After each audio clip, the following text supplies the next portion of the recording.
Hello, I'm Teresa Hansen, Vice President of Global Content for Clarion Energy. Welcome to this week's edition of Clarion Energy News. Here are the stories. Story number 3. For those of you who follow the U.S. electricity market, this story likely won't surprise you. According to a new report from Bloomberg New Energy Finance and the Business Council for Sustainable Energy, the U.S. overhauled how it produces, delivers, and consumes energy over what has been called a momentous decade of change. In the process, the United States posted 10 straight years of economic growth while cutting both power sector CO2 emissions and consumer energy costs to their lowest levels in a generation. This new report, the 8th edition of Sustainable Energy in America, documents a profound transformation in U.S. energy. Some of the highlights in the report include growth in utility-scale renewables, which were just emerging in 2009 and are now winning generation contracts on economic grounds. Drop in battery technology cost, which is now 1/10 of what it cost in 2009, and more than 85 million smart meters in U.S. homes and businesses, up from 9.6 million a decade ago. Some of the best news is that consumers are now spending 22% less of their household budgets on energy costs than they did in 2009. It's also important to note that according to this latest report, the transformation is still going strong. Story number 2. Renewable energy's momentous growth is not limited to just the U.S., as was reinforced last week with significant project announcements coming out of Spain and India.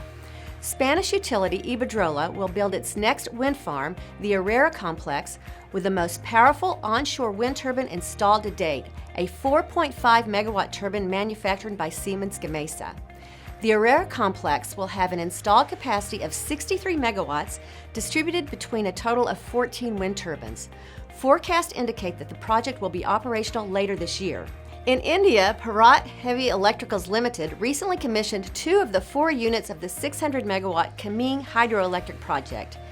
BHEL says the 150 megawatt units installed in this greenfield project are the largest rated generating sets in the Indian state of Nansel Pradesh. On commissioning of all 4 units, the project will be able to generate 3,353 million units of clean electricity annually. Story number 1.